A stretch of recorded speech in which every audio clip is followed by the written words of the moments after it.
This Quran is a life changer. এই কোরআন মানুষের life change করে। It's a problem solving methodology. এটা প্রবলেমের সলিউশন করে দেয়, সমাধান। কিন্তু এই সমাধান আমাদেরকে নিতে হবে। আমরা এই সমাধান নেওয়ার জন্য প্রস্তুত তো? ইনশাআল্লাহ। সারা বছরই সুস্থ ছিলাম, ঠিক কিনা? পুরো বছরই আমাদেরকে রিজিক দিয়ে ধন্য করেছে কে? এত সুখে থাকার পরেও ভূতে গিলায়, ঠিক কিনা? আমরা কমপ্লেইন করি, আল্লাহ এইটা নাই, ওইটা নাই, এইটা চাই, ওইটা চাই, এইটা লাগবে, ওইটা লাগবে। তো এই জন্য রাসূল সাল্লাল্লাহু আলাইহি ওয়াসাল্লাম বলেছেন, উনজুর ইলা মান হুয়া আসফালা মিনকা। তোমার চেয়ে যে নিম্নগামী অবস্থানে আছে তার দিকে তাকায় দেখো যে তুমি কত সুখী, তাই না? তোমার চেয়ে উপরের দিকে যারা আছে তাদের দিকে তাকিও না, নিচের দিকে যারা আছে তাদের দিকে তাকাও। হাসপাতালের বার্ন ইউনিটে যান, আগুনে ঝলসে গিয়েছে যে সমস্ত মানুষের দেহ, তাদেরকে ভর্তি করা হয় হাসপাতালের বার্ন ইউনিটে। ওখানে গেলে দেখবেন যে তারা কিভাবে চিৎকার করে, সারা দেহটা ঝলসে গিয়েছে, জ্বলে পুড়ে ছারখার। রক্তের মধ্যে একটা উপাদান আছে প্লাজমা, এটা ঠান্ডা করে ভিতরে ঢুকাইতে হয়। চিৎকার আর চিৎকার। হাসপাতালে ভর্তি ক্যান্সার রোগীকে দেখে আসেন, আমার তো এইটা লাগবে, ওইটা চাই, ওইটা চাই। একজন ক্যান্সার রোগী, ওরা জিজ্ঞেস করেন, ভাই তুমি কি চাও? কয় কিচ্ছু চাই না, আমি খালি বাঁচতে চাই। আমি অনেক কিছু চাই, কিন্তু ক্যান্সারে আক্রান্ত রোগী কি চায়? একটা চাওয়া, তার এইটা ওইটা, বাড়ি ঘর ধন সম্পত্তি কিচ্ছু লাগবে না, সে শুধু কি চায়? বাঁচতে চায়। এজন্য বেঁচে যে আসি, এজন্যই পড়তে হবে আলহামদুলিল্লাহ। মাবুদ তুমি যে বাঁচিয়ে রেখেছ, বেঁচে আছি আলহামদুলিল্লাহ। এজন্য সবসময় আলহামদুলিল্লাহ পড়তে রাজি আছেন তো? কারণ হিউম্যান ডিমান্ডস আর আনলিমিটেড। মানুষের চাহিদার কোনো শেষ নাই। আছে নারী আছে, বাড়ি চাই, বাড়ি আছে, গাড়ি চাই, এটা আছে, ওটা চাই, ওটা আছে, সেটা চাই। আল্লাহ রাসূল সাল্লাল্লাহু আলাইহি ওয়াসাল্লাম বললেন, ওয়ালাইয়ামলা আফাহু ইল্লা তুরাব। কবরের মাটি তোর মুখে ঢোকার আগ পর্যন্ত তোর এই চাই চাই স্বভাব কোনোদিন থামবে না। লাউ আন্না লিকুল্লি ইবনি আদম ওয়াদিয়ান মিন যাহাব আহাব্বা আন ইয়াকুনা লাহু ওয়াদিয়ান। আল্লাহ রাসূল সাল্লাল্লাহু আলাইহি ওয়াসাল্লাম বললেন, বনি আদমের প্রত্যেককে যদি একটা করে জান্নাতের স্বর্ণের পাহাড়ের মালিকও বানিয়ে দেয়া হয়। স্বর্ণের পাহাড় দেখছেন আপনারা? আমিও দেখি নাই। তো এই স্বর্ণের পাহাড় প্রত্যেককে যদি একটা করে আল্লাহ মালিক বানিয়ে দেয়, তারপরেও আমরা প্রত্যেকে আরেকটা পাহাড়ের মালিক হওয়ার জন্য ট্রাই করব। স্বভাব। আসলে সমস্যাটা কি? স্বভাব। বুঝে শুনে উত্তর করেন তো, একটা স্বর্ণের পাহাড়ের মালিক যদি আমি হই, শুধু আমি না, আমার 14 পুরুষ এটারে বিক্রি করে খেয়েও কি শেষ করতে পারবো? তাইলে আরেকটা স্বর্ণের পাহাড় লাগবে কেন আমার? আল্লাহ রাসূল সাল্লাল্লাহু আলাইহি ওয়াসাল্লাম বললেন, একটা স্বর্ণের পাহাড়ের মালিক হলেও আরেকটা স্বর্ণের পাহাড়ের জন্য মানুষ পাগল হয়ে যাবে। ওয়ালাইয়ামলা আফাহু ইল্লা তুরাব। কবরের মাটি যেদিন ওর মুখে না ঢুকবে, ওর এই খাই খাই নাই নাই এই স্বভাব তার বন্ধ হবে। আমরা ওই অকৃতজ্ঞশীল বান্দাদের অন্তর্ভুক্ত হতে চাই। আমরা সুখে দুঃখে কি পড়ব? আরো জোরে পড়েন, কি পড়ব? আমরা সব সময় আলহামদুলিল্লাহ পড়ব। আমরা সব সময় আল্লাহ শুকরিয়া করব।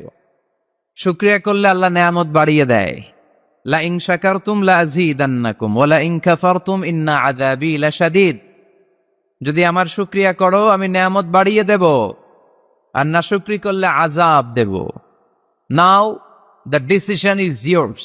আমরা আল্লাহর নেয়ামত চাই। এজন্য আমরা কমপ্লেইন করব না যে আল্লাহ এইটা দাও নাই, ওইটা দাও নাই, এইটা পাই নাই, ওইটা পাই নাই। ও অত ভালো আছে, আমি ভালো নাই কেন? ওর চাকরি হয়, আমার হইল না কেন? ও বিসিএস এ টিকে, আমি ফেল মারলাম কেন? ওর ব্যবসায় হিট লালে লাল, আমার খালি লস কেন? কিচ্ছু দিলা না আল্লাহ তুমি আমারে, বলবেন এগুলা? সবসময় কি বলবো? আরো জোরে কি বলবো? This is my first and foremost message today for you. আজকের দিনের প্রথম মেসেজ হচ্ছে আমরা সবসময় আলহামদুলিল্লাহ পড়বো। রাজি আছেন?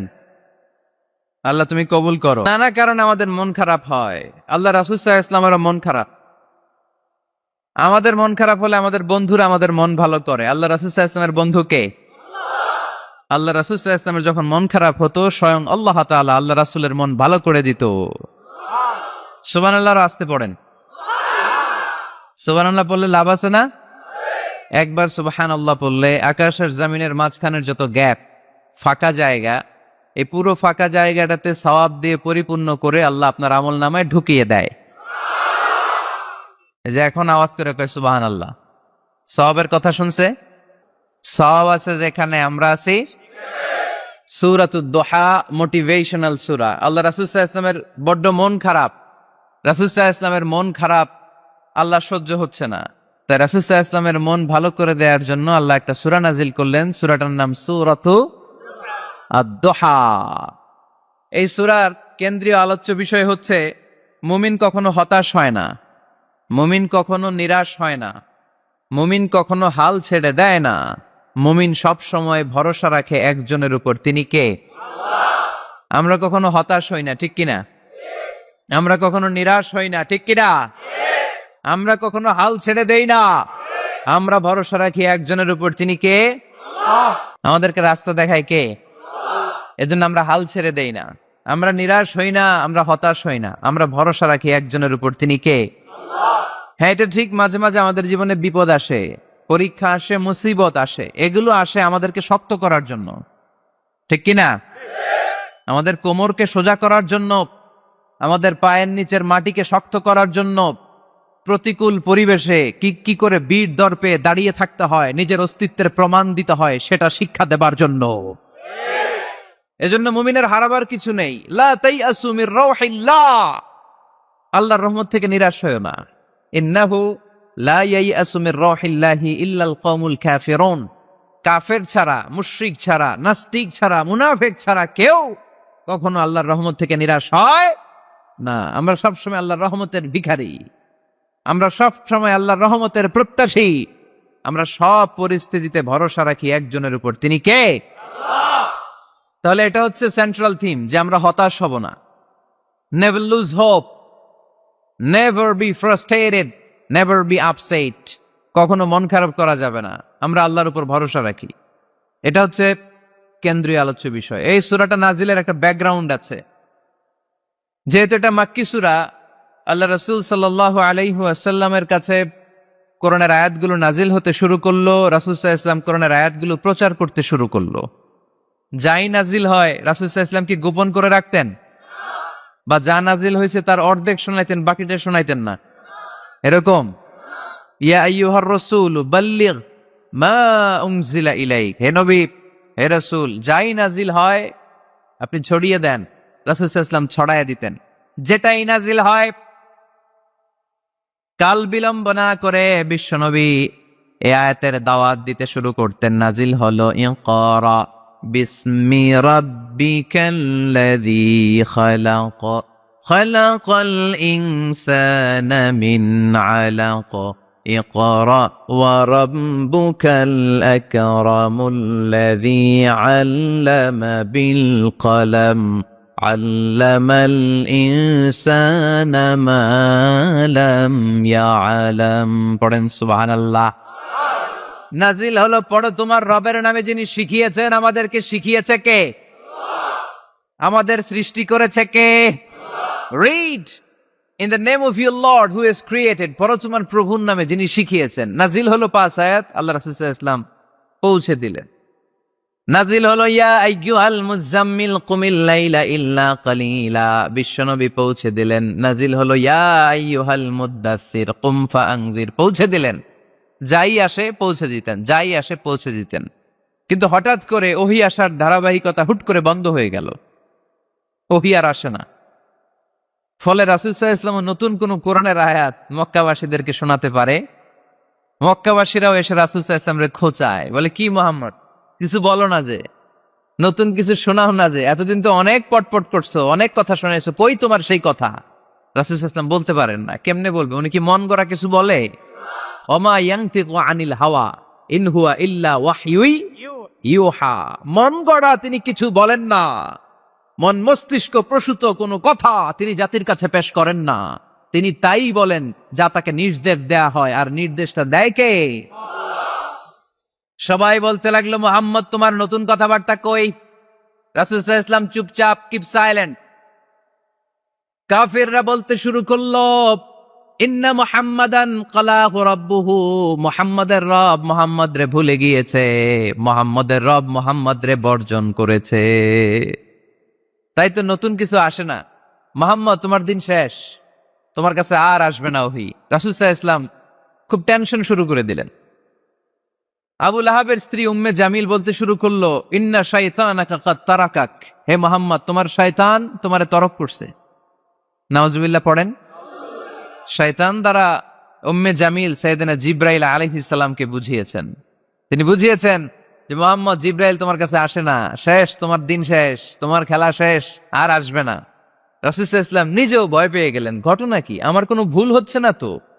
আমি কোনো অন্যায় করে ফেললাম না তো? আল্লাহ আমার উপর নাখোশ হলেন না তো? আমরাও মাঝে মাঝে এরকম ফ্রাস্ট্রেশনে ভুগি না? কিরে, আল্লাহ বোধহয় আমারে পছন্দ করে না, এত দোয়া করি, আল্লাহ মনে হয় আমার দোয়া কবুল করে না, আল্লাহ মনে হয় আমারে চায় না, আল্লাহ মনে হয় আমারে ভালোবাসে না। তা না হলে আমার দোয়া কবুল হয় না কেন? আমি এত দুঃখী কেন? রাসূল সাল্লাল্লাহু আলাইহি ওয়াসাল্লাম ঠিক একই টেনশনে পড়লেন, ঠিক একই ডিলেমায় পড়লেন, ঠিক একই পেরেশানিতে ভুগলেন। কিরে, ওহী নাজিল হয় না কেন? আমাকে নিয়ে কাফির মুশরিকরা বেদিনরা ঠাট্টা বিদ্রুপ করে, উপহাস করে, কিন্তু আল্লাহ তাআলা কোন ওহী নাজিল করে না। ঘটনা কি? আমার ভুল হলো না তো? আল্লাহ আমার উপর নাখোশ হলেন না তো? টেনশন। রাসূল সাল্লাল্লাহু আলাইহি ওয়াসাল্লাম টেনশনে ভুগছেন। ইন দ্য মিন টাইম আল্লাহ রাসূল সাল্লাল্লাহু আলাইহি ওয়াসাল্লামের টেনশন দূর করে দিয়ে আল্লাহ রাসূল সাল্লাল্লাহু আলাইহি ওয়াসাল্লামের মন ভালো করে দেওয়ার জন্য এই সূরা দোহা নাজিল করলেন কে? আল্লাহ রাসূল যখন টেনশনে হাবুডুবু খাচ্ছেন, তখনই আল্লাহ নাজিল করলেন, ওয়াদ-দুহা ওয়াল-লাইলি ইযা সাজা মা ওয়াদ্দাআকা রাব্বুকা ওয়া মা ক্বালা ওয়ালাল আখিরাতু খায়রুল লাকা মিনাল উলা ওয়ালাসাউফা ইউ'তিকা রাব্বুকা ফাতারদা। সুবহানাল্লাহ পড়েন। আল্লাহ নাজিল করলেন ওয়াদ-দুহা ওয়াল-লাইলি ইযা সাজা। দোহা মানে আলো। দোহা মানে কি? সকালের আলো, প্রভাতের সূর্য কিরণ। আলো মানে আশার আলো, সম্ভাবনার আলো। আলো বললেই মনের মধ্যে একটা সাহস জাগে না? আর অন্ধকার বললেই ভয় লাগে না? আমাদের ছোট্ট বাচ্চারা বাসার ভিতরে অন্ধকার হইলে ভয় পায় না? তার মানে অন্ধকার হচ্ছে ভয়ের প্রতীক, আর আলো হচ্ছে আশার প্রতীক। সুবহানাল্লাহ পড়েন। রাসূল সাল্লাল্লাহু আলাইহি ওয়াসাল্লামকে সান্ত্বনা দেওয়ার জন্য আল্লাহ দুইটা শপথ করলেন। চিল্লায় বলতে হবে কয়টা? এক হচ্ছে আলোর শপথ, আরেক হচ্ছে অন্ধকারের শপথ।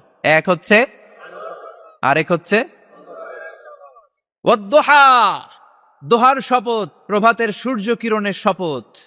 ওয়াল-লাইলি ইযা সাজা, নিঝুম নিস্তব্ধ রাতের শপথ। আল্লাহ তাআলা আলো আর অন্ধকারের শপথ দিয়ে মূলত ওহী আশা আর না আশাকে বুঝিয়েছেন। সুবহানাল্লাহ পড়েন। আলোকে আল্লাহ তাআলা ওহীর উপস্থিতির সাথে তুলনা করেছেন। অন্ধকারকে রাব্বুল আলামিন এই সূরার মধ্যে ওহীর অনুপস্থিতিকে বুঝিয়েছেন। আল্লাহ বুঝাতে চাইলেন, নবী আমি আপনারে ভুলি নাই। কেমন করে আমি আপনারে ভুলি? আপনি আমার হাবিব, ঠিক কি না? আপনি আমার খলিল না, আপনি আমার হাবিব। খলিল মানেও বন্ধু, হাবিব মানেও বন্ধু। ইব্রাহিম আলাইহিস সালাম ছিলেন খলিল, আর আল্লাহ রাসূল ছিলেন হাবিব। খলিলও বন্ধু, হাবিবও বন্ধু, কিন্তু খলিল মানে এমন বন্ধু যেই বন্ধু আল্লাহরে খুশি করার জন্য কাজ করে, আর হাবিব মানে এমন বন্ধু যেই বন্ধুরে খুশি রাখার জন্য আল্লাহ নিজেই কাজ করে। কি কাজ করলেন হাবিবরে খুশি রাখার জন্য? আজকে সব আমরা শুনবো। আল্লাহ বললেন ওয়াদ-দুহা ওয়াল-লাইলি ইযা সাজা, আলোর শপথ, অন্ধকারের শপথ। দোহা মানে আলো, প্রভাতের আলো। আলো দিয়ে আল্লাহ বুঝাইলেন এটা হচ্ছে ওহী। আর ওয়াল-লাইলি ইযা সাজা, রাতের শপথ দিয়ে বুঝালেন এটা ওহীর অনুপস্থিতি। আল্লাহ বুঝাতে চাইলেন, নবী ওহী আসা না আসা দুইটাই আপনার জন্য দরকার। আমি আপনারে ভুলি নাই, আমি আপনারে বর্জন করি নাই, অসম্ভব। আমি আপনার উপর গোসা হই নাই, রাগ হই নাই। আমি ইচ্ছা করেই আপনার একটু বিশ্রামের সুযোগ দেওয়ার জন্য ইচ্ছা করে ওহী পাঠানো বন্ধ রেখেছি। কারণ ওহী রিসিভ করা সাধারণ কোনো বিষয় না। আল্লাহ বলেন, ইন্না সানুলকি আলাইকা কওলান সাকিলা। ও নবী, এটা একটা ভারী বাণী, এটা শক্তিশালী বাণী, এটা একটা পাওয়ারফুল মেসেজ। এটা যেন তেন কোনো বাণী নয়, কোরআনের বাণীটা কার? সব সময় যদি নবী আমি ওহী পাঠাই আপনার কষ্ট হয়ে যাবে। আমরা সপ্তাহে সরকারি চাকরি যারা করেন 7 দিনে কাজ করেন কয়দিন? হ্যাঁ, 5 দিন। ছুটি কয়দিন? তো পুরা সপ্তাহ 7 দিনে যদি কাজ থাকতো করতে পারতেন? কথা বলেন। আবার 7 দিনে যদি ছুটি থাকতো ভাল লাগতো? আল্লাহ বুঝাতে চাইলেন নবী, লাগাতার যদি অভিনাজিল করি, এটা রিসিভ করা, এই দাওয়াতটা যথাযোগ্য মর্যাদায় পৌঁছে দেয়া, এটা আপনার জন্য কষ্ট হয়ে যাবে। কারণ ওহী এটা সাধারণ কোনো বাণী নয়, এই বাণীটা কার? আল্লাহ রাসূল যখন ঘোড়ার উপরে কিংবা ওটের উপরে থাকা অবস্থায় কোরআনের আয়াত নাজিল হতো ওনার উপর, কোরআনের ভারে, কোরআনের পাওয়ারে ওটের পা গুলো, ঘোড়ার পা গুলো মরুভূমির বালির মধ্যে দেবে যেত। এত পাওয়ারফুল বাণী। লাউ আনজালনা হাযাল কুরআনা আলা জাবাল লারাআইতাহু খাশিআম মুতাসাদ্দিআম মিন খাশিয়াতিল্লাহ।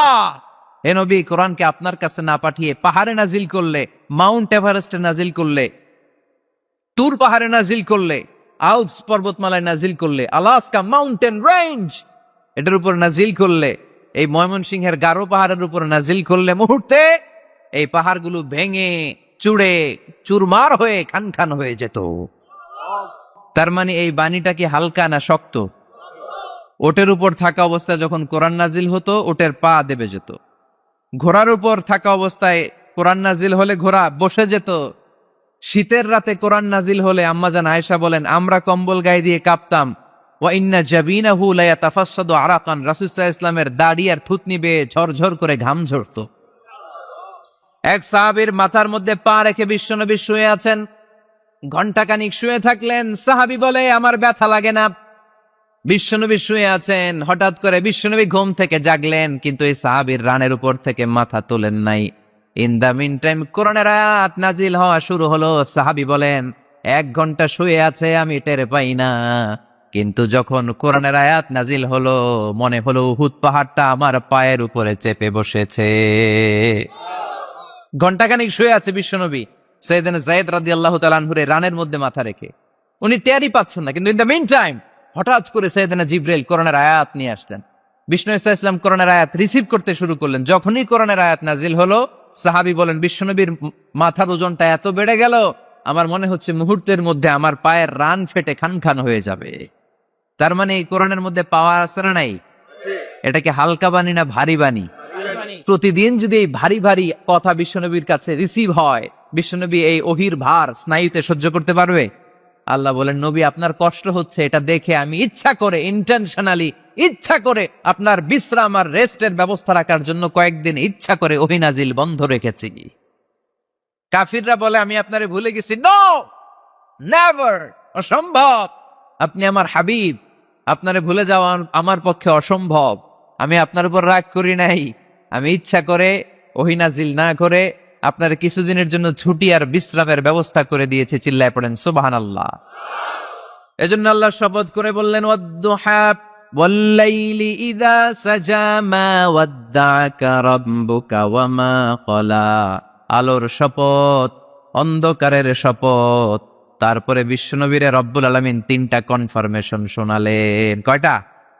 প্রথমে 2টা ওথ, মানে 2টা শপথ, তারপরে 3টা কনফার্মেশন, তারপরে 3টা রিমাইন্ডার, এন্ড ফাইনালি 3টা ওয়ার্ক প্ল্যান, মানে কর্মসূচি। বাংলায় বললে প্রথমে আল্লাহ 2টা শপথ করেছেন, তারপরে 2টা কনফার্মেশন করেছেন, মানে আমি আপনাকে কনফার্ম করলাম যে এগুলো আমি আপনাকে দেব।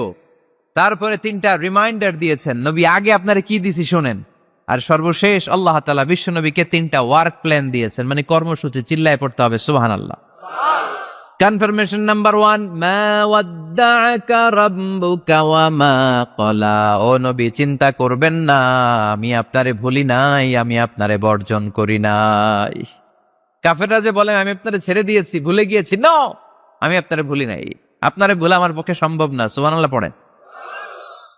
2 নাম্বার কনফার্মেশন আল্লাহ বললেন, ওয়ালাল আখিরাতু খায়রুল লাকা মিনাল উলা। পড়েন, ওয়ালাল আখিরাতু খায়রুল লাকা মিনাল উলা। ও নবী, দুনিয়ার জীবনের চাইতে আখিরাতের জীবন আপনার জন্য শ্রেষ্ঠ। কিন্তু আমরা দুনিয়ার পিছনে পড়ে থাকি। আল্লাহ বললেন, ওয়ালাল আখিরাতু, অবশ্যই আখিরাত, খায়রুল লাকা, আপনার জন্য উত্তম, মিনাল উলা, এই দুনিয়ার চেয়ে, and verily indeed the hereafter is far better for you than this dunya. অবশ্যই অবশ্যই এই দুনিয়ার ক্ষণস্থায়ী জীবন আপনার জন্য উত্তম নয়, আখিরাত এই দুনিয়ার চেয়ে 1000 গুণ বেশি উত্তম। চিল্লায় এখন সুবহানাল্লাহ। আবার আরেকে আছে আল্লাহ বললেন, বাল তুসিরুনাল হায়াতাদ দুনিয়া ওয়াল আখিরাতু খায়রুন ওয়া আবাকা। তোমরা এই দুনিয়ার জীবনকে প্রাধান্য দিয়ে থাকো, কিন্তু দুনিয়াটা শ্রেষ্ঠ নয়, আল্লাহর কাছে আখিরাত হলো শ্রেষ্ঠ, আখিরাত হলো স্থায়ী। সুবহানাল্লাহ পড়েন। তাহলে প্রথমে কনফার্ম করলেন নবী, নো টেনশন, নো টেনশন, আমি আপনার সাথে আছি। আল্লাহ যদি সাথে থাকে আর কিছু লাগে? 2 নাম্বার কনফার্মেশন। আচ্ছা, আমরা মাঝে মাঝে মেসেজ পাঠালে মেসেজ পৌঁছলো কিনা কনফার্মেশন আছে না? কনফার্মেশন মেসেজ পাঠায় না? একটা টপ আপ করলাম বা ইন্টারনেটের প্যাকেজ নিলাম, এটা অ্যাক্টিভ হলো কিনা একটা কনফার্মেশন মেসেজ আসে না? প্রথম কনফার্মেশন, নবী আমি আপনার সাথে আছি। দ্বিতীয় কনফার্মেশন, নবী এই দুনিয়ায় সাময়িক কিছু কষ্ট করেন, কিন্তু আখিরাতে আপনার জন্য কল্যাণ রেখে দিয়েছে কে? 3 নাম্বার কনফার্মেশন, আল্লাহ বললেন, ওয়ালা সাউফা ইউতিকা রাব্বুকা ফাতারদা। ও নবী আমি আপনার সাথে আছি, আখিরাতকে আপনার জন্য সাজিয়ে প্রস্তুত করে রেখেছি, আর এই দুনিয়ার বুকে এমন এমন জিনিস আমি আপনারে দান করব, এগুলো পেয়ে দুনিয়ায় আপনি খুশি হয়ে যাবেন। এমন এমন জিনিস আমি আপনাকে দেব, and verily I'm gonna give you something that will make you happy. ও নবী এমন এমন জিনিস আমি মাক্কি জীবন থেকে শুরু করে until you death, আপনার মৃত্যু পর্যন্ত আমি দেব, এগুলো পেয়ে আপনি খুশি হয়ে যাবেন। সুবহানাল্লাহ। বাড়িতে যে বললেন দিবে কে? খুশি করবেন কারে? আল্লাহকে, বিশ্বনবী সাল্লাল্লাহু আলাইহি ওয়াসাল্লামকে। খুশি করবেন কে? আর খুশি হবে কে? বিশ্বনবী। সুবহানাল্লাহ পড়েন। ওয়ালা সাউফা ইউতিকা রাব্বুকা ফাতারদা। নবী এমন এমন জিনিস আমি আপনাকে দেব, আপনার এই পেরেশানি, দুঃখ, কষ্ট আপনার থাকবে না। কখনোই আমি আপনার মন খারাপ হতে দেব না। যখনই আপনি চিন্তিত, যখনই আপনি টেনশনে আছেন, যখনই আপনি পেরেশানিতে আছেন, এমন নাজ নেয়ামত আর খুশামদেদ আপনারে শোনাবো, সুখের সংবাদ শোনাবো, ওই সংবাদ শুনে আপনি নবী খুশি হয়ে যাবেন। তার মানে নবীর মন ভালো করার দায়িত্ব নিছে কে? কি আল্লাহ পাইছি আমরা। বিশ্বনবীর মন খারাপ, তখনই আল্লাহ অ্যাক্টিভ, তখনই আল্লাহ নেয়ামত পাঠায়। কিভাবে বিশ্বনবীর মন ভালো করেন আল্লাহ? মক্কাতে বিশ্বনবী যখন দাওয়াতি কাজ শুরু করলেন, বিশ্বনবী দেখলেন মক্কায় 2টা লোক আছে, এই 2 লোকের এক লোক যদি আমার ইসলামের ছায়ার তলে না আসে, তাহলে মক্কায় ইসলামের দাওয়াতকে বেগবান করা আমার জন্য কঠিন হয়ে যাবে। বিশ্বনবী সাল্লাল্লাহু আলাইহি ওয়াসাল্লামের মন খারাপ, হায় রে, এই 2টার একজনও তো আমার কথা শোনে না, এই 2 জনের একজনও তো আমার দাওয়াত কবুল করে না। একদিন তাহাজ্জুদের সালাতে বিশ্বনবী সাল্লাল্লাহু আলাইহি ওয়াসাল্লাম কেঁদে কেঁদে আল্লাহর কাছে দোয়া শুরু করলেন। বিশ্বনবীর যে মন খারাপ, আল্লাহ তো এটা বোঝে টোঝে না, তাই না? আল্লাহ তো বোঝে দেখে না, না? তাহাজ্জুদের নামাজে ভারাক্রান্ত মন নিয়ে আল্লাহ রাসূল সাল্লাল্লাহু আলাইহি ওয়াসাল্লাম দোয়া করলেন, আল্লাহুম্মা আইজ্জাল ইসলামা বিআহাব্বির রাজুলাইনি ইনদাক। আল্লাহ, মক্কার 2টা লোকের নাম তোমার কাছে বলবো আজকের তাহাজ্জুদের মুনাজাতে। 2টা লোকের নাম তোমার কাছে তাহাজ্জুদের ফরিয়াদে আমি উল্লেখ করব। 2টা লাগবে না, 2 জনের একজনরে দিলেই হবে। আল্লাহ রাসূল দোয়া করলেন, আল্লাহুম্মা আইজ্জাল ইসলামা বিআহাব্বির রাজুলাইনি ইনদাক। আল্লাহ, মক্কার 2 জনের একজনকে আমি চাই, এই 2 জনের যে কোনো একজন যেন কালিমা পড়ে মুসলমান হয়ে যায়। আল্লাহ রাসূল দোয়া করলেন, আল্লাহুম্মা আইজ্জাল ইসলামা বিআহাব্বির রাজুলাইনি ইনদাক বিউমর ইবনুল খাত্তাব আও আবি জাহল ইবনে হিশাম। আল্লাহ, হিশামের বেটা আবু জাহেল এরে দাও, নাইলে খাত্তাবের বেটা ওমর রে দাও। সুবহানাল্লাহ পড়বেন না? কিন্তু আল্লাহ রাসূলের দোয়া কবুল হয় না। আল্লাহ রাসূল অপেক্ষা করছেন। ইন দ্য মিন টাইম সাফা পাহাড়ের পাদদেশে আরকাম ইবনে দারিল আরকামের ঘরে বিশ্বনবী বসে বসে কোরআনের দাওয়াত লুকিয়ে লুকিয়ে দিচ্ছিলেন। সাইয়েদনা ওমর ফারুক তখনও কালিমা পড়েন নাই।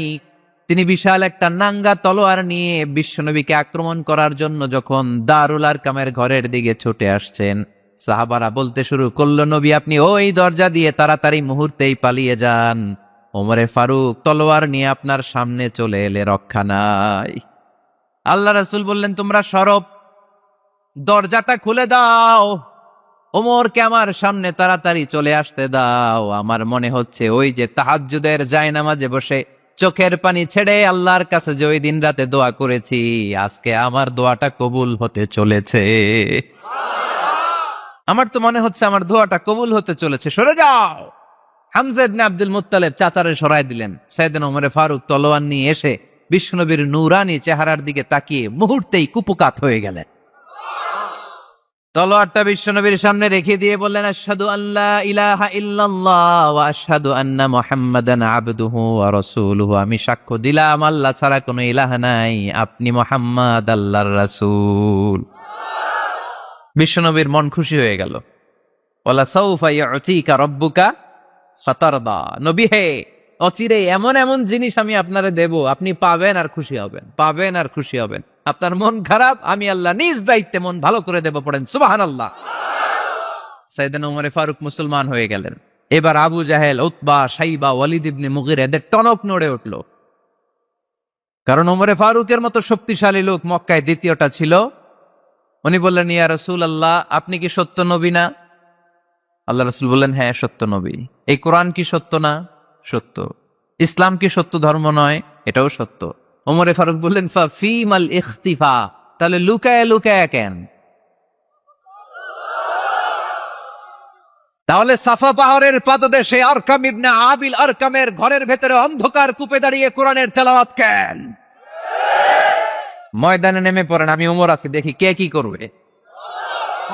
রাসূল সাল্লাল্লাহু আলাইহি ওয়াসাল্লাম বললেন, না, এটা মাক্কি জীবন, ধীরে সুস্থে দাওয়াতি কাজ করো, ওমর ফারুকও ছাড়বে না। বললেন, ইয়া রাসূলুল্লাহ, একটা মিছিলের অনুমতি দেন। আল্লাহ রাসূল বললেন, যাও মিছিল দাও। ওমর ফারুক 2টা লাইন করলেন, মোট খুঁজে পেলেন 11 জন। সুবহানাল্লাহ পড়েন। এক লাইনের নেতা বানালেন আল্লাহ রাসূল সাল্লাল্লাহু আলাইহি ওয়াসাল্লামের খুদ চাচা হামজা ইবনে আব্দুল মুত্তালিবকে। আর আরেক লাইনে উনি দাঁড়ালেন, 6 জন 6 জন 12 জন, উনি সহ 12 জন, 12 জনের মিছিল। সুবহানাল্লাহ পড়বেন না? তো এই মিছিলের সামনে দাঁড়িয়ে উনি একটা ছোট্ট এক বাক্যের ভাষণ দিলেন। উনি বললেন, মান আরাদা আন তাসকুলা উম্মু ইয়াতামা ওয়ালাদু তারমিলা যাওজাতুহু ফালিয়াসুদ্দানি। এই মক্কার নেতা খেতারা, কে আছো? কে চাও মায়ের বুককে খালি করতে? কে চাও সন্তানগুলোরে ইয়াতিম বানাতে? কে চাও তোমার স্ত্রীকে বিধবা বানাতে? সামনে আসো, পারলে আমি ওমরে ঠেকাও। ওমরে ফারুক দাঁড়ালেন, দাঁড়িয়ে তাকবীর শুরু করলেন, আল্লাহু আকবার, আল্লাহু আকবার, আল্লাহু আকবার। এক একটা স্লোগানে মক্কার মরুজমিন সেদিন থার থার করে কেঁপেছে। ইতিহাস সাক্ষী, আবু জাহেল, উতবা, শাইবা এই আল্লাহু আকবার স্লোগান আর শুনে নাই। হঠাৎ ভাবলো, ঘটনা কি? কার এত সাহস আমার নির্বাচনী এলাকায় আল্লাহু আকবার নামে স্লোগান দেয়? নেমে আসলো, ঘর থেকে বাইরে আইসা দেখে মিছিলের সামনে কে? ওমর রে দেখা দিছে এক দৌড়। শুধু কাফেররাই সাইয়েদনা ওমর ফারুককে দেখে দৌড়াতো না, মুনাফিকরাও ওমর ফারুককে দেখে দৌড় মারতো। ইভেন ইবলিস শয়তান ওমর ফারুককে দেখলে দৌড় মারতো। সুবহানাল্লাহ পড়তে পারলেন না? আল্লাহ রাসূল ওমর ফারুককে দেখলে বলতেন, ওমর মা সালাকা শাইতান সালিকান ফাজ্জান ইল্লা সালাকা ফাজ্জান গায়রা ফাজ্জিকুম। ওমর, ইবলিস শয়তান যদি তোমার কোনো রাস্তা দিয়ে হাঁটতে দেখে, ইবলিস শয়তান ওই রাস্তা রেখে দিয়ে অন্য রাস্তা দিয়ে হাঁটে। ওমর ফারুক আল্লাহর গিলাফ যে স্পর্শ করলেন আর মিছিল থামালেন, ওইরকম ওমর আমাদের দরকার আছে না নাই? বিশ্বনবী বললেন, লা নাবিয়্যা বা'দি ওয়ালা রাসূলা, আমার পরে কোনো নবী নাই, কোনো রাসূল নাই, তবে আমার পরে যদি কেউ নবী হতো, লাউ কানা বা'দি নাবিয়্যুন লাকানা ওমর, আমার পরে যদি নবী হওয়ার যোগ্যতা কারো থাকে, আমার প্রাণের সাহাবা ওমরের ওই যোগ্যতা আছে। প্রভু তুমি বলেছ রাসূল দেবে না, বলনি দেবে না ওমর, বলনি দেবে না হামজা তারিক, খালিদ বিজয় সমর। প্রভু তুমি বলেছ রাসূল দেবে না, বলনি দেবে না ওমর, বলনি দেবে না হামজা তারিক, খালিদ বিজয় সমর। প্রভু তুমি বলেছ রাসূল দেবে না। সুবহানাল্লাহ পড়েন। ওইরকম একটা ওমর হইলে আমাদের জন্য না। ওই একটা ওমরের অপেক্ষায় বসে আছে গোটা মুসলিম উম্মাহ। চিল্লায় বলো ঠিক কিনা? ওমরে ফারুক কালিমা পড়ে মুসলমান হয়ে গেলেন। বিশ্বনবী খুশি হয়ে গেলেন। ওয়ালা সাউফা ইউতিকা রাব্বুকা, আল্লাহ বললেন, নবী যখনই আপনার মন খারাপ, যখনই আপনি পেরেশানিতে ভুগবেন, যখনই আপনি টেনশন করবেন, তখনই আপনার মন ভালো করে দিবে কে? আল্লাহর ঘোষণা, and verily Allah gonna give you something that will make you happy. এমন জিনিস আমি দেব, আপনি খুশি হয়ে যাবেন। আল্লাহ রাসূল সাল্লাল্লাহু আলাইহি ওয়াসাল্লাম দাওয়াত দিতে দিতে তায়েফ চলে গেলেন। তায়েফ নাম শুনেছেন? মক্কা থেকে 80 মাইল দূরে। আমি গিয়েছি কয়েকবার। ঠান্ডা এলাকা, 6000 ফিট উঁচু, মেঘ নেমে আসে। তায়েফে গেলে কেউ বিশ্বাসই করবে না এটা সৌদি আরবের অংশ। বৃষ্টি হয়, কি হয়? চাষাবাদ হয়, অনেক ফলমূল আর শাকসবজি পাওয়া যায়। আল্লাহ রাসূল সাল্লাল্লাহু আলাইহি ওয়াসাল্লাম 80 মাইলের মরুর পথ পাড়ি দিলেন। আমাদের মতো প্রাইভেট কারে চড়ে গেছিলেন, তাই না? আহা, এই লম্বা মরুর পথ, তপ্ত মরুভূমি, সূর্যের প্রচন্ড তাপ উপেক্ষা করে তায়েফে গেছিলেন জমির মামলার মীমাংসা করতে। কি করতে? তায়েফবাসীদেরকে দাওয়াত দেওয়ার জন্য। আল্লাহ রাসূলের নিজের কোনো স্বার্থ ছিল? কথা কয় না। তায়েফবাসীদেরকে জাহান্নামের আগুন থেকে বাঁচানোর জন্য, তায়েফবাসীরা যাতে মাইন না খায়। আহা, কি নবী ছিল! সে কোন বন্ধু বলো বেশি বিশ্বস্ত, সে কোন বন্ধু বলো বড় বিশ্বস্ত, কার কাছে মন খুলে দেয়া যায়, কার কাছে প্রাণ খুলে বলা যায়, হওয়া যায় অতি আশ্বস্ত। তার নাম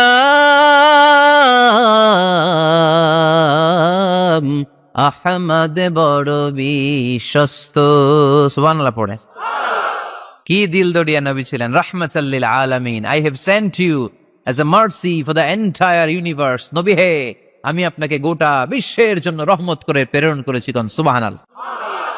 রহমতের নবী, দয়ার নবী, দাওয়াত দেওয়ার জন্য 80 মাইলের লম্বা মরুর পথ পাড়ি দিয়ে তায়েফের ময়দানে যখন ছুটে যায়, তায়েফের ছেলেরা বিশ্বনবীর দাওয়াত তো কবুল করেই নাই, বরং বিশ্বনবীর অপমান করেছে, বিশ্বনবীকে লাঞ্ছিত করেছে, বিশ্বনবীর সাথে মারপিট করেছে, বিশ্বনবীর গায়ে পাথর মেরেছে। এই সুশ্রী দেহটা বেয়ে বেয়ে ঝরে ঝরে বিশ্বনবীর গা থেকে টপ টপ করে তায়েফের জমিনে তাজা লাল খুন ঝরেছে। গিয়েছে তায়েফবাসীদের বাঁচানোর জন্য, নিজের কোনো স্বার্থ নাই। তায়েফবাসীরা যেন জাহান্নামের আগুনে না জ্বলে, কিন্তু তায়েফবাসীরা বিশ্বনবীর আঘাত করেছে। তিনটা জায়গায় আমি দেখে এসেছি, জায়গাগুলা তিনটা জায়গায় বিশ্বনবীকে আহত করা হয়েছে। খেয়ে না খেয়ে দিন প্রচারের কাজে নিজেকে দিয়েছ বিলিয়ে, তায়েফের কাফিরেরা চিনল না সে আলো, দুষ্ট ছেলেদের পিছু দিল লেলিয়ে, পাথরের আঘাতে ক্ষত বিক্ষত হয়ে সারা শরীর থেকে রক্ত ঝরে। হে রাসূল, তোমাকে ভুলি আমি কেমন করে, হে রাসূল, তোমাকে ভুলি আমি কেমন করে, হাজার ব্যথা বেদনার পরে ফিরে আসনি তুমি আপন ঘরে, দিনের আলো তুমি ছড়িয়ে দিতে, চলে গেলে মদিনায় মক্কা ছেড়ে। হে রাসূল, তোমাকে ভুলি আমি কেমন করে, হে রাসূল, তোমাকে ভুলি আমি কেমন করে। পড়েন আল্লাহু আকবার। খেয়ে না খেয়ে বিশাল পথ পাড়ি দিয়ে দাওয়াত দিলেন, বিনিময়ে পেলেন পাথরের আঘাত, রক্তাক্ত হলেন বিশ্বনবী। আদ্দাস নামে খ্রিস্টান ছেলে বিশ্বনবীর হাতে কালিমা পড়ে মুসলমান হয়ে গেল। আল্লাহু আকবার। বিশ্বনবী খেজুর বাগানে ঢুকলেন, গা দিয়ে ঝরো ঝরো ঝরো ঝরো করে রক্ত বয়ে যায়। সাইয়েদনা যায়েদ রাদিয়াল্লাহু তাআলা আনহু পানি নিয়ে আসলেন। বিশ্বনবী ওযু করলেন, ফজরের নামাজে দাঁড়িয়ে লম্বা কেরাত পড়লেন। কেরাত শেষে বিশ্বনবী বসে আছেন, মন খারাপ। কার মন খারাপ? 80 মাইলের পথ পাড়ি দিয়ে আসলাম, মিশন তো সাকসেসফুল হয় নাই, কেউ তো কালিমা পড়ে নাই, আরো আমার পিছু লেগেছে, আহত করেছে আমাকে। বিষ্ণুনবীর মন খারাপ, এত কষ্ট করে এত ভালো মন নিয়ে এত সুন্দর করে দাওয়াত দিলাম, কেউ দাওয়াত শুনলো না। বিষ্ণুনবীর মন খারাপ, আর এই দৃশ্য আরশের উপর থেকে দেখে কে? আল্লাহ বললেন, নবী আপনার মন খারাপ, আপনার যখনই মন খারাপ তখনই আমার সাহায্য আছে না নাই? ওয়ালা সাউফা ইউতিকা রাব্বুকা ফাতারদা।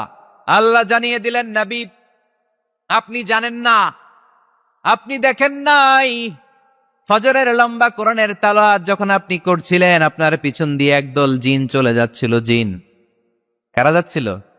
এই জিন জাতি বিশ্বনবীর তেলাওয়াত শুনে থমকে দাঁড়িয়েছে। কিরে, এত সুন্দর বাক্য তো জীবনে শুনি নাই, এত সুন্দর কথামালা, শব্দের ব্যঞ্জন, ভাষার মাধুর্য, অলংকার কখনো তো শুনি নাই। এটা তো কোনো মানুষের বানানো কথা হতে পারে না, এটা মন্ত্র হতে পারে না, এটা কবিতা হতে পারে না, এটা নিশ্চয় আল্লাহর বাণী।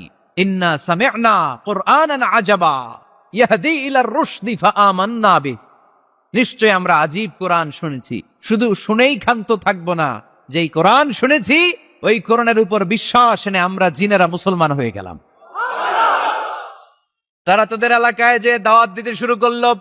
এই দৃশ্য বিশ্বনবী দেখছে নাকি? বিশ্বনবী তো তেলাওয়াত করতেছে ফজরের নামাজে। বিশ্বনবীর যখন মন খারাপ, আল্লাহ জানিয়ে দিলেন, নবী মন খারাপের কারণ নাই, দিতে আসছিলেন দাওয়াত দৃশ্যমান জাতিকে, মানে মানুষকে, কিন্তু এদের উপর যদিও দাওয়াত ফলপ্রসূ হয় নাই, অদৃশ্যমান এক জাতি, জিন জাতি আপনার মুখনিসৃত কণ্ঠে সুন্দর তেলাওয়াত শুনে পুরো জিন জাতি কালিমা পড়ে মুসলমান হয়ে গেছে। ওয়ালা সাউফা ইউতিকা রাব্বুকা ফাতারদা। নবী যেখানেই আপনি পেরেশান, যেখানে আপনার মন খারাপ, ওখানেই মন ভালো করে দিবে কে? আল্লাহ রাসূল সাল্লাল্লাহু আলাইহি ওয়াসাল্লামের প্রিয়তমা স্ত্রী খাদিজাতুল কুবরা আত-তাহেরা রাদিয়াল্লাহু তাআলা আনহা ইন্তেকাল করলেন। রাসূল সাল্লাল্লাহু আলাইহি ওয়াসাল্লামের হৃদয়টা ভেঙে খান খান হয়ে গেল। চাচা আবু তালেব ইন্তেকাল করলেন, হৃদয়টা ভেঙে খান খান হয়ে গেল। চারদিক থেকে শত্রুতা বাড়তে শুরু করলো, কোনো দিক থেকে সাহায্য নাই। বিশ্বনবী আবার পেরেশান, কই যাব, কোথায় গেলে আশ্রয় পাবো? আমার তো কেউ নাই, কেউ আমার দুনিয়ায় বেঁচে নাই।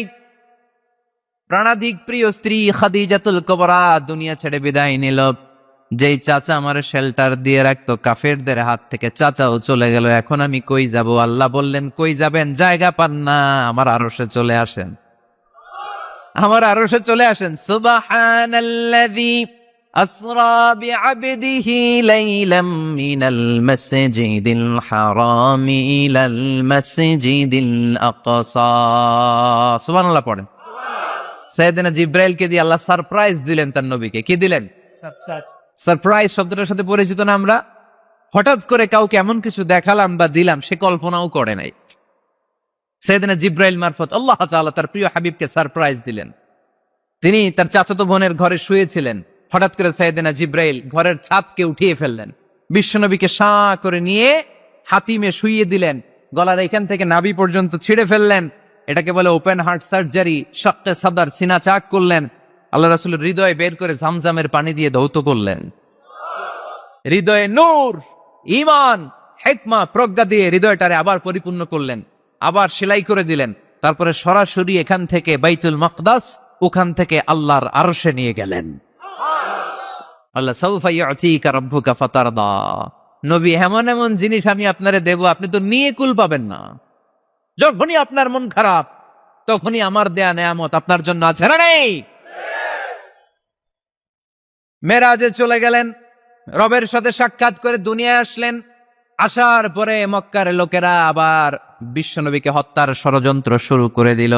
বিশ্বনবী ডানে যাওয়ার জায়গা পায় না, বাঁয়ে যাওয়ার জায়গা পায় না, সামনেও যেতে পারে না, পেছনেও যেতে পারে না।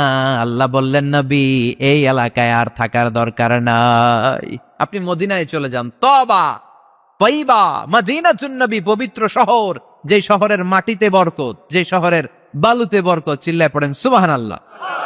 বিশ্বনবী আল্লাহ তাআলার আদেশে এই কষ্টকর পরিস্থিতি থেকে উত্তরণের জন্য মক্কা থেকে মদিনায় গেলেন। মদিনায় যাওয়ার সাথে সাথে লোকজন গাইতে শুরু করলো, তালাআল বাদরু আলাইনা মিন সানিয়াতিল ওয়াদা ওয়াজাবা শুকরু আলাইনা মাদআ লিল্লাহি দা আইয়ুহাল مبعوث فينا جئت من أمر المطاع جئت شرفت المدينة مرحبا يا خير دار সবাই পড়েন طلع البدر علينا من ثنيات الوداع وجب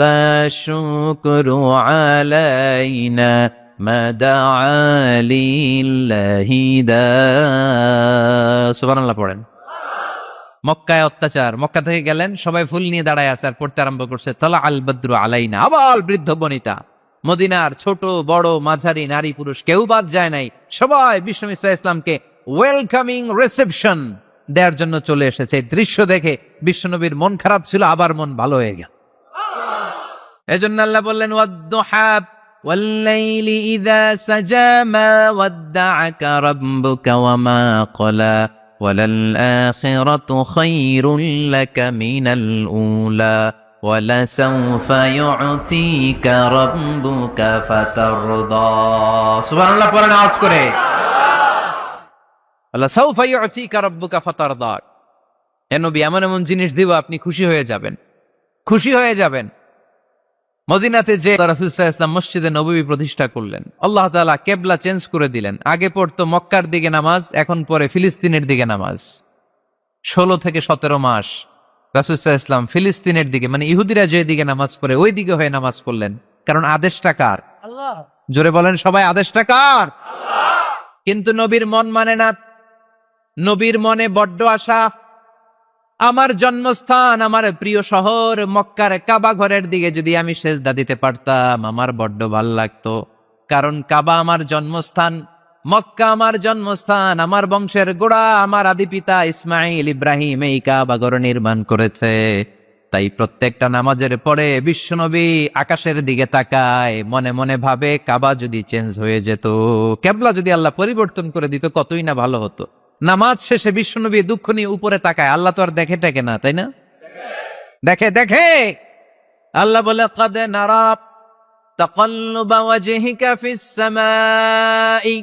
ও নবী, আপনি যে আকাশের দিকে তাকিয়ে মন খারাপ করে মনে মনে বিড়বিড় বিড়বিড় করে কি কি বলেন সব আমি জানি, সব আমি দেখি।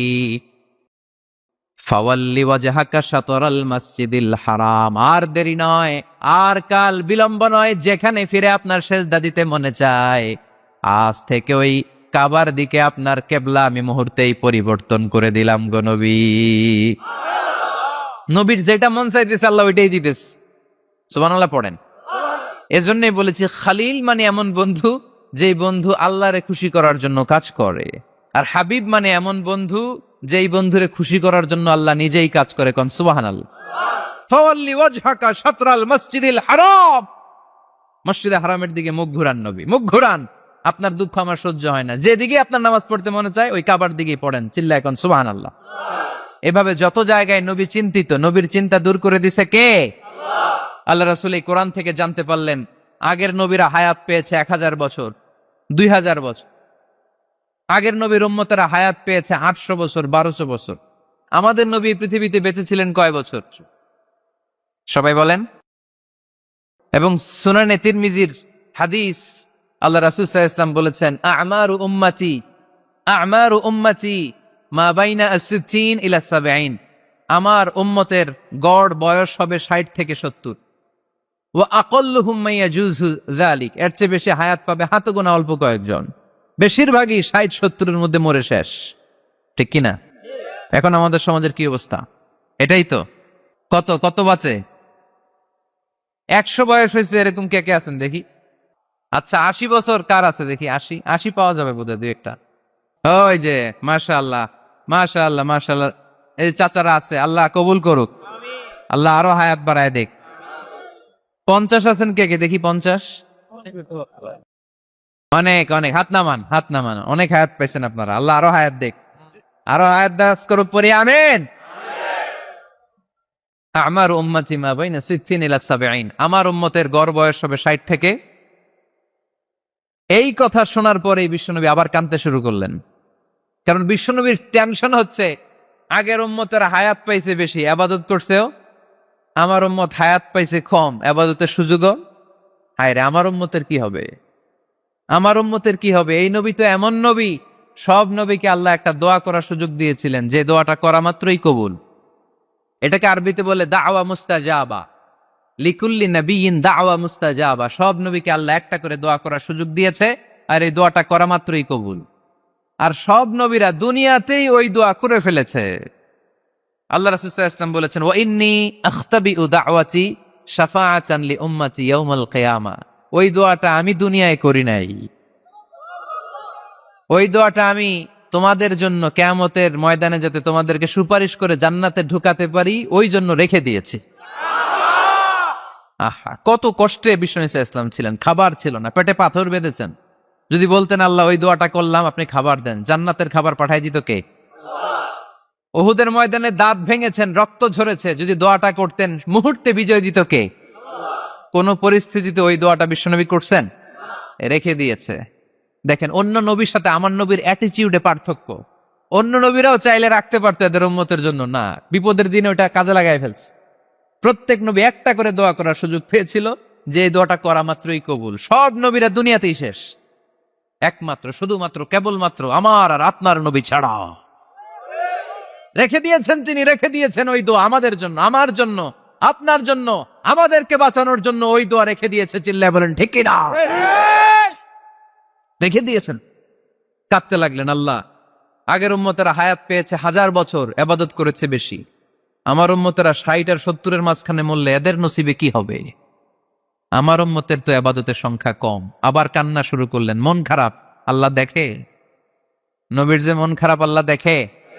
আল্লাহ নাজিল করলেন, ইন্না আনজালনাহু ফি লাইলাতিল কদরি ওয়া মা আদরাকা মা লাইলাতুল কদর লাইলাতুল কদরি খায়রুম মিন আলফি শাহর। সুবহানাল্লাহ পড়েন। আল্লাহ বলে, নবী আপনি কাঁদবেন না, আপনার চোখের পানি আমার সহ্য হয় না। অন্যান্য নবীর উম্মতদেরকে হায়াত দিয়েছি বেশি, কদরের রাত দেই নাই। আপনার উম্মতকে যদিও হায়াত লম্বা দেই নাই, কিন্তু আপনার উম্মতকে আমি লাইলাতুল কদরের রাত দিয়েছি গো নবী। লাইলাতুল কদরি খায়রুম মিন আলফি শাহর, 1000 মাসের চেয়ে সেরা। এই এক কদরের রাতে যদিও 60 থেকে 70 বছরের মধ্যে মারা যাবে, কিন্তু এই এক কদরের রাতে ইবাদত করলে 1000 বছর ইবাদত করলে যে সওয়াব, তার চেয়েও বেশি সওয়াব আপনার উম্মতের আমলনামায় ঢুকায় দিবে কে? আল্লাহ। খায়রুম মিন আলফি শাহর, 1000 বছর। 1000 বছরে হয় 83 বছর 4 মাস। আলফি শাহর 1000 মাস, 1000 মাসে হয় 83 বছর 4 মাস। এজন্য কদরের রাতে ইবাদত করতে রাজি আছেন তো? বিশ্বনবীর যেখানেই মন খারাপ, মন ভালো করে দেয় কে? সর্বশেষ কিয়ামতের ময়দানে মাকামে মাহমুদে বিশ্বনবী সেজদায় পড়ে কাঁদবেন। আল্লাহ বলবেন, জিব্রাইল যাও, দুনিয়ায় কান্না সহ্য করতে পারি নাই, আজ কিয়ামতের ময়দানেও আমি আমার নবীরে কাঁদতে দেব না। ইযহাবিয়া জিব্রাইল কুল্লাহু মা ইউবকিক, যে আমার নবীরে বলো, নবী আপনি কাঁদেন কেন? সাইয়েদনা জিব্রাইল যে বললেন, নবী আল্লাহ জিজ্ঞেস করেছেন আপনার কান্নার কারণ কি। বিশ্বনবী তখনও সেজদা থেকে মাথা তোলেন না, সেজদায় পড়ে উত্তর দেয়, উম্মতি উম্মতি উম্মতি উম্মতি রব্বি হাবলি উম্মতি। আল্লাহ আমার গুনাহগার উম্মতের কি হবে? আল্লাহ আমার উম্মতের কি হবে? আল্লাহ আমার উম্মতের কি হবে? আল্লাহ বললেন, জিব্রাইল তাড়াতাড়ি যাও, আমার নবীর কান্না আমার সহ্য হয় না, আমার নবীর কানে কানে যে বলো, ইন্না সানুরদিকা ফি উম্মাতিক, দুনিয়াতে যেমনি আপনি পেরেশান অবস্থায়, মন খারাপ অবস্থায় আমি আপনার মন ভালো করে দিয়েছি, আজকে আপনার উম্মতের ব্যাপারেও এমন একটা ঘোষণা আসবে, ওই ঘোষণা পেয়ে আপনি আজও খুশি হয়ে যাবেন গো নবী, আজও খুশি হয়ে যাবেন। ইরফা রাসাক, নবী আপনি মাথা তোলেন, মাথা তোলেন, আর সেজদায় পড়ে থাকবেন না। ইরফা রাসাক, মাথা তোলেন। সাল তুতা, কি চাইবেন চান, দিয়ে দেব।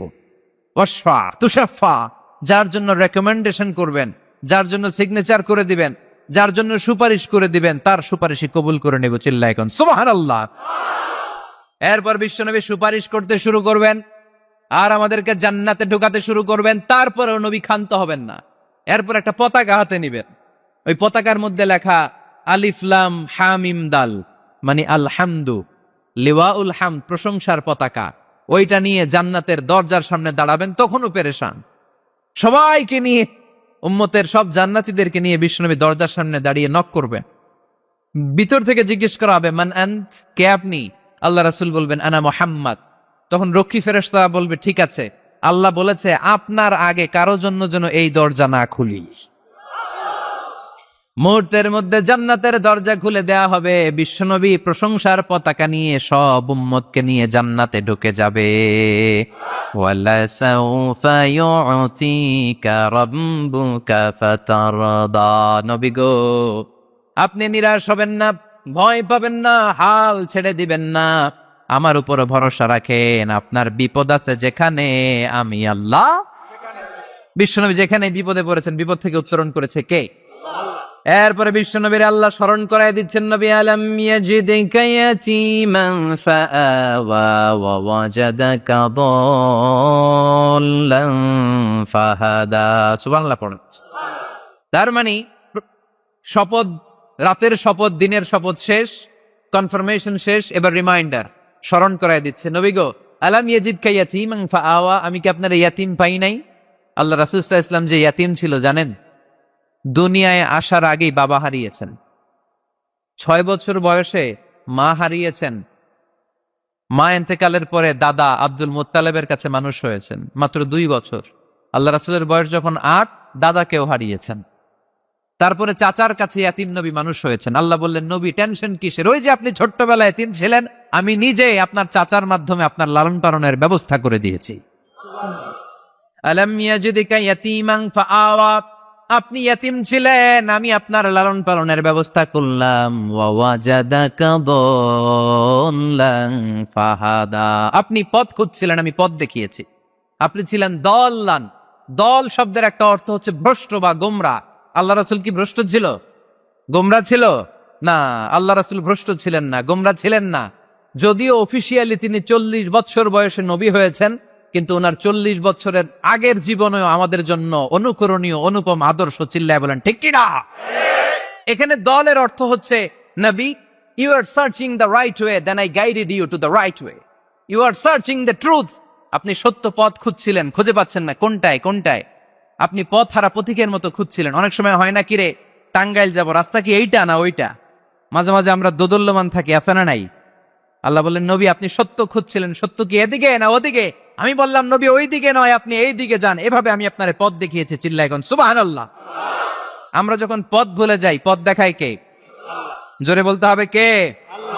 আমি যদি কোনো দিন পথ ভুলে যাই, হাত ছানি দিয়ে কাছে নিও, মমতার বন্ধনে আমায় বেঁধে সব ভুল ক্ষমা করে দিও। পড়েন, আমি যদি কোনো দিন পথ ভুলে যাই, হাত ছানি দিয়ে কাছে নিও, মমতার বন্ধনে আমায় বেঁধে সব ভুল ক্ষমা করে দিও। চিল্লায় পড়তে হবে আমিন। এটা কিন্তু একটা দোয়া, যদি আল্লাহ পথ ভুলে যায় পথ দেখায় দিও। প্রতিদিনই কিন্তু এই দোয়াটা পড়ি সূরা ফাতিহায়, ইহদিনাস সিরাতাল, সবাই বলেন ইহদিনাস সিরাতাল। ও আল্লাহ, show us the right path, show us the correct path, show us the straight path। আল্লাহ সোজা রাস্তা দেখান, যে রাস্তা শুরু হয়েছে দুনিয়ায়, ঢুকে গিয়েছে জান্নাতে। ও ওয়াজাদাকা দাল্লান, আপনি পথ খুঁজছিলেন, আমি আপনার পথ দেখিয়েছি। ওয়া ওয়াজাদাকা আইলান ফাআগনা, আপনি ছিলেন নিঃস্ব, আমি আপনাকে ধনাঢ্য বানিয়েছি। তাফসিরে এসেছে ফাআগনা বিখাদিজা, আমি খাদিজার সাথে বিয়ে পড়াইয়া দিয়ে আপনারে ধনী বানাইয়া দিছি। আল্লাহ রাসূল সাল্লাল্লাহু আলাইহি ওয়াসাল্লাম খাদিজা রাদিয়াল্লাহু তাআলা আনহার ব্যবসায় কাজ করতেন। আল্লাহ রাসূল সাল্লাল্লাহু আলাইহি ওয়াসাল্লামের আমানতদারিতায় মুগ্ধ হয়ে আম্মাজান খাদিজা বিয়ের প্রস্তাব পাঠালেন। বিয়ে হয়ে গেল, আরশের উপর থেকে আল্লাহ সাইয়েদানা খাদিজাকে সালাম পাঠালেন। আর সাইয়েদাতুনা খাদিজা বললেন, নবী, আজ থেকে আমার সম্পদ বলে কোনো কথা নাই, সব সম্পদ আপনার পায়ের সামনে আমি ঢেলে দিলাম, আপনার যা মনে চায় এটা দিয়ে করেন, ইসলামের দাওয়াত দেন। ফাআগনা বিখাদিজা, খাদিজার সাথে বিয়ে করিয়ে দেওয়ার মাধ্যমে আল্লাহ রাসূলকে ধনী বানায় দিল কে? তার মানে তিনটা রিমাইন্ডার দিলেন। এক নম্বরে আপনি এতিম ছিলেন, লালন পালনের ব্যবস্থা করলাম। আপনি পথ খুঁজছিলেন, আমি আপনার সঠিক পথের দিশা দিয়ে দিলাম। আপনার টাকা পয়সা ছিল না, আমি আল্লাহ আপনারে ধনী বানিয়ে দিলাম। সুবহানাল্লাহ পড়েন। এবার তিনটা কর্মসূচি কয়টা? আওয়াজ করে বলতে হবে, কয়টা? এক নাম্বার কর্মসূচি, ফাআম্মাল ইয়াতীমা ফালা তাকহার। নবী হে, খবরদার এতিমদেরকে ধমক দিবেন না, এতিমদেরকে তাড়িয়ে দিবেন না, কারণ আপনি নিজেই তো এতিম ছিলেন, ঠিক কিনা? এজন্য রাসূল সাল্লাল্লাহু আলাইহি ওয়াসাল্লাম এতিমের দরদ বুঝতো বেশি, সব সময় এতিমদেরকে আদর করত। আর যারা এতিমদেরকে আদর করে তাদেরকেও আল্লাহ রাসূল পছন্দ করতেন বেশি। পড়েন সুবহানাল্লাহ। আপনারা ইয়েতিমদেরকে লালন পালন করেন, কয়েকজন ইয়েতিমের দায়িত্ব নিয়েছেন, বা ইয়েতিমখানায় সম্পদ দান করেন, সাদাকা করেন, এরকম কে কে আছেন দেখি? মাশাআল্লাহ, আল্লাহ তুমি কবুল করো। হাত নামান। ইয়েতিমদেরকে দান করবেন, তাদের ওখানে সাদাকা করবেন। আল্লাহ রাসূল বলেছেন, আনা ওয়া কাফিলুল ইয়াতীমি কাহাতাইন। খেয়াল করেন আমার আঙ্গুলের দিকে, আনা ওয়া কাফিলুল ইয়াতীমি কাহাতাইন। আমি আর ইয়েতিমের রক্ষণাবেক্ষণকারী কিয়ামতের দিন প্রতিবেশীর মতো পাশাপাশি থাকবো। এক সাহাবী এসে বললেন, ইয়া রাসূলুল্লাহ, আমার হৃদয়টা বড্ড শক্ত, হৃদয় নরম হয় না, চোখ দিয়ে পানি নামে না, কি করব? ইয়াশতাকি কসওয়াতাল কলব। আল্লাহ রাসূল বললেন, হৃদয় নরম করতে চাও? ইরহামিল ইয়াতীম, এতিমের উপর রহম করো। ওয়ামসাহ রাসা, এতিমের মাথায় হাত বুলিয়ে দাও। ওয়া আতইমহু মিন তাআমিক, তুমি যা খাও সেখান থেকে এতিমের সাথেও খাবার শেয়ার করো। তালিনু কলবুক, তোমার হৃদয়টারে নরম করে দিবে কে? এজন্য যাদের চোখ দিয়ে পানি আসে না, হৃদয় বড্ড শক্ত, কবে যে লাস্ট কাঁদছিলেন ভুলে গেছেন? এরকম আছে না নাই? শেষ কবে যে কাঁদছিলাম মনে নাই। চোখ দিয়ে পানি নামে না, হৃদয় শক্ত। এতিমের মাথায় একটু হাত বুলাইয়া দিয়েন, এতিমখানায় একটু সম্পদ পাঠায় দিয়েন, ওদের সাথে বসে একটু খাবার দাবার খায়েন, আপনার হৃদয়টারে নরম করে দিবে কে? এই বাংলার জমিনে অনেক লোক আছে এতিমের সম্পদ খেয়ে মেরে দেয়, আছে না নাই? আল্লাযীনা ইয়াকুলুনা আমওয়ালাল ইয়াতামা যুলমান ইন্নামা ইয়াকুলুনা ফি বুতুনিহিম নারা ওয়া সায়াসলাউনা সাঈরা। আল্লাহ বললেন, খবরদার এতিমের সম্পদ মেরে দিও না। যারা এতিমের সম্পদ অন্যায়ভাবে ভক্ষণ করেছো, তার সম্পদ খাও নাই, পেটে আগুন ঢুকিয়েছো, কিয়ামতের দিন ওই আগুনের মধ্যেই থাকবা, ঠিক কি না? ভাই মারা গেছে, ভাতিজার দায়িত্ব পাইছে, সব সম্পদ মাইরা খাইয়া দিস, আছে না নাই? খবরদার, সম্পদ খান নাই আপনি, আগুন খাইছেন, আগুন ঢুকিয়েছেন পেটে, আর ওই আগুনের মধ্যে আপনার বাসস্থান জাহান্নামে নির্ধারণ করে দিবে কে? এজন্য বিশ্বনবীর প্রথম কর্মসূচি দিলেন আল্লাহ। নবী, যেহেতু আপনি এতিম ছিলেন, তাই ফাআম্মাল ইয়াতীমা ফালা তাকহার, নবী এতিমদেরকে আপনি ধমক দিবেন না, তাড়িয়ে দিবেন না। দুই নাম্বার কর্মসূচি, ওয়া আম্মাস সাইলা ফালা তানহার। নবী গো, যারা ভিক্ষা করতে আসে, ভিক্ষুককে কখনো নবী তাড়িয়ে দিয়েন না, ভিক্ষুককে তাড়াবেন না, ধমক দিবেন না। অনেকে ধমক দেয়, আছে না নাই? আপনি বড় সাহেব, বড় বাড়ির মালিক, একজন আসছে ভিক্ষা করতে, আপনি তাড়ায় দিচ্ছেন, ওরেও বড় সাহেব বানাইতে পারতো কে? ও যেখানে দাঁড়িয়ে ভিক্ষা করে ওই জায়গায় আপনারা ভিক্ষুক বানাতে পারতো কে? আপনি গাড়িতে চড়ে বেড়ান, রাস্তায় জ্যামের মধ্যে যখন প্রাইভেট কার গুলো আটকে যায়, পথ শিশুরা ছোট্ট ভাঙ্গা থালা নিয়ে গ্লাসের সামনে এসে গ্লাসে নক করে, বলে, স্যার 2 দিন ধরে কিছু খাই নাই, 5টা টাকা দেন, বলে না? আহা, গ্লাসও নামায় না অনেকে, ধমক দেয়। খবরদার, ধমক দিয়েন না। ওরে প্রাইভেট কারে বসাইতে পারতো কে? ভাঙ্গা থালা দিয়ে আপনারে ফুটপাতে নামায় দিতে পারতো কে? এই যে বিশ্বনবীরে সাবধান করলেন, বিশ্বনবীকে বলার মাধ্যমে গোটা উম্মার জন্য আল্লাহ শিক্ষা রেখে দিয়ে বললেন, ফাআম্মাল ইয়াতীমা ফালা তাকহার ওয়া আম্মাস সাইলা ফালা তানহার। ও নবী, খবরদার ইয়াতীমদের সাথে কখনো কর্কশ আচরণ করবেন না। যারা ভিক্ষা করতে আসে, যারা ফরিয়াদি, তাদেরকে ধমক দিয়ে তাড়িয়ে দিবেন না। ওয়া আম্মা বিনি'মাতি রাব্বিকা ফাহাদ্দিস। সুখে দুঃখে সব সময় আল্লাহর নেয়ামতের বর্ণনা শুরু করে দেন। আলহামদুলিল্লাহ পড়েন। ওয়া আম্মা বিনি'মাতি রাব্বিকা ফাহাদ্দিস, যে নেয়ামত পেয়েছেন এটা বর্ণনা করেন। আমরা নেয়ামতের শুকরিয়াও করব, বর্ণনাও করব। ইন্নাল্লাহা ইউহিব্বু আইয়ারা আসারা নি'মাতিহি আলা আবদি। আল্লাহ তাআলা যে নেয়ামত বান্দাকে দিয়েছে, ওই নেয়ামতের বহিঃপ্রকাশ ওই বান্দার গায়ে, শরীরে, কাজে দেখতে চায়। আলহামদুলিল্লাহ পড়েন। এজন্য যারা টাঙ্গাইলের ধনী আছেন, সিরাপাড়া কাপড় পরবেন না। আপনি ধনী, আপনি সুন্দর জামা পরবেন আর বলবেন আলহামদুলিল্লাহ, আল্লাহ দিয়েছে আমাকে। আল্লাহ 5 তলা বাড়ির মালিক বানাইছে, মাথাটা নিচু করে শুকরিয়া করেন, আলহামদুলিল্লাহ, আল্লাহ দিছে এই বাড়ি আমারে। আপনি 10 বিঘা জমির মালিক, আপনি বলতে পারবেন অসুবিধা নাই, আল্লাহ দিছে আমার, আলহামদুলিল্লাহ, কারণ আল্লাহই বলেছে ওয়া আম্মা বিনি'মাতি রাব্বিকা ফাহাদ্দিস ফাহাদ্দিস ফাহাদ্দিস, বর্ণনা করো। আল্লাহ কি নিয়ামত দিয়েছে বর্ণনা করো, এটার বহিঃপ্রকাশ যেন তোমার মধ্যে থাকে। কিপটামি করার সুযোগ ইসলামে নেই। দান করার সময় ভারসাম্যপূর্ণ দান। তাহলে প্রথম কর্মসূচি, ইয়াতিমদেরকে তাড়িয়ে দেয়া যাবে না, ভিক্ষুকদেরকে ধমক দেয়া যাবে না, আর বিপদে আপদে সবসময় প্রশংসা করব কার? সূরাতুদ দুহার এই হচ্ছে শিক্ষা, যে মুমিন কখনো হাল ছাড়ে না। আমার নবীরে বিপদে আপদে যে আল্লাহ সাহায্য করছে, ওই আল্লাহ তো নাই না? ওই আল্লাহর শক্তি, ক্ষমতা, মর্যাদা, সার্বভৌমত্ব আগের মতো আছে না নেই? এজন্য বিষ্ণু ইসা ইসলামকে বিপদে যিনি সাহায্য করেছে, আমাদেরকেও বিপদে পড়লে সাহায্য করবে কে? আল্লাহ। এজন্য সূরাতুদ দুহার কেন্দ্রীয় আলোচ্য বিষয়। আর আমাদের জন্য শিক্ষা হচ্ছে, মুমিন কখনো হাল ছাড়ে না, মুমিন কখনো হতাশ হয় না। যুবক ছেলেরা আওয়াজ করে উত্তর বলো, মুমিন কখনো হতাশ হতে পারে? হাল ছাড়তে পারে? ভরসা হারাতে পারে? মুমিন ভরসা রাখে একজনের উপর, চিল্লায় বলো তিনি কে? আমরা বিপদে আপদে আল্লাহর উপর ভরসা রাখবো।